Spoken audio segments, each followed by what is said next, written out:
Hey diesel mechanics, this is Carlos from Powertrain, and today I'm going to show you guys how to use our wiring CPC4 wiring marking template to repair your customer's damaged harness.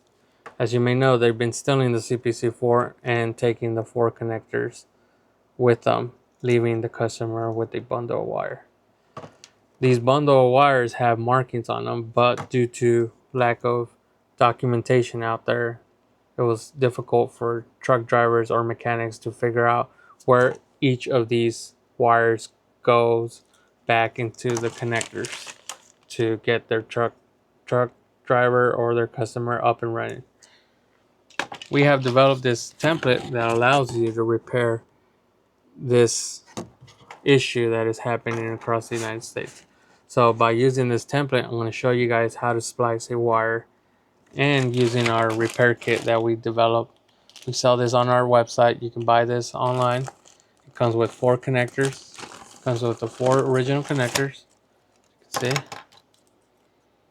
And it comes with a bundle of wire with the original pin already crimped. All you got to do is splice it back in, and that's what I'm going to show you right now. So the first thing you got to do is figure out what the wire marking is on the wire. So if you look down at your wire, you're going to see a marking just like this one right here. See if I can focus.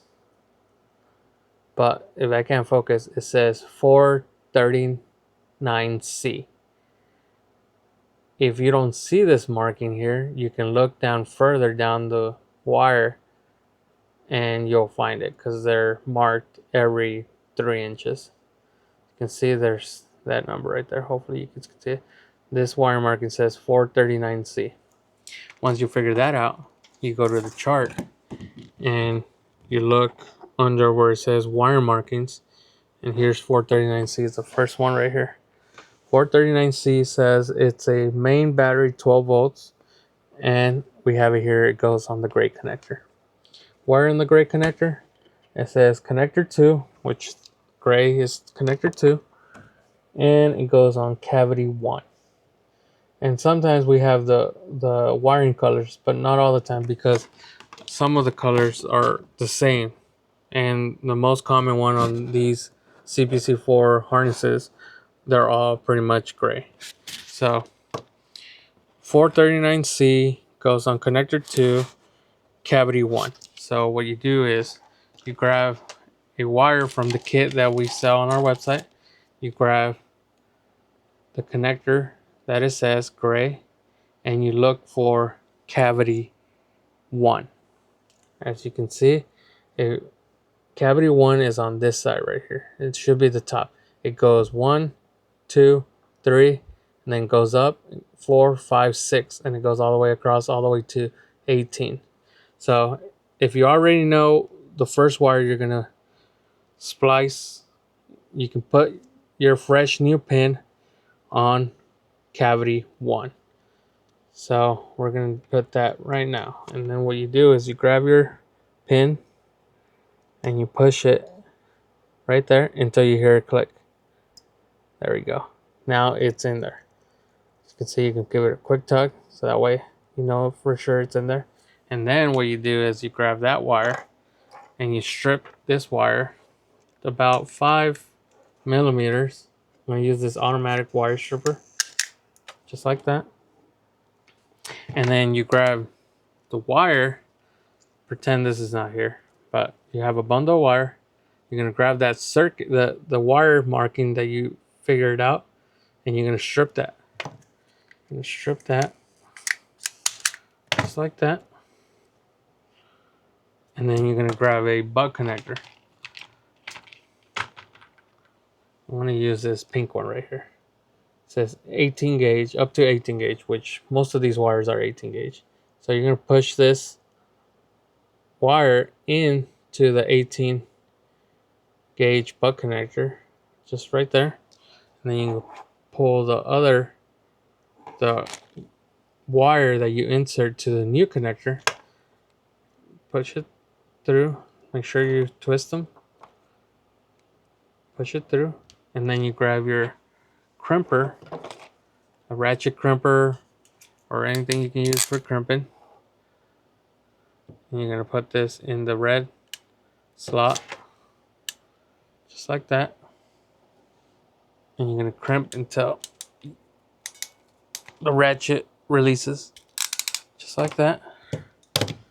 Give it a quick tug, make sure it doesn't come out. See, you created a crimp. And you're going to go to the other side as well, and you're going to crimp that section as well just like that. That's the beauty of these ratchet crimpers.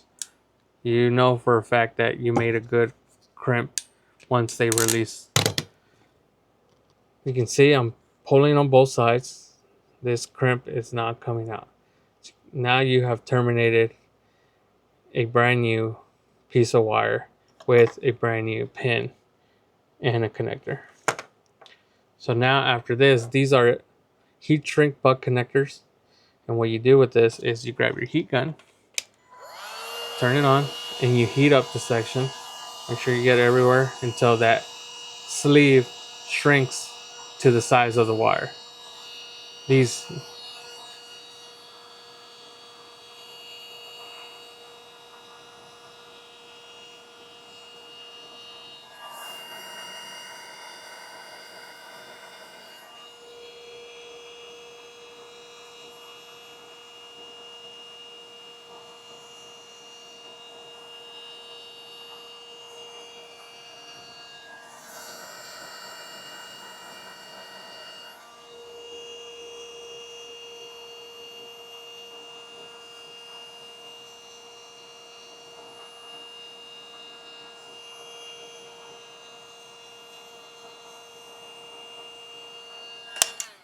that should be good. So now you have just made a crimp termination to repair your damaged harness. The beauty of these butt connectors is that they're shrinkable with heat and they have adhesive, so it allows for better protection against corrosion or debris because it has the adhesive inside. So now what you can do is you let it cool down, and now you can do the rest of the wires and get your truck up and running.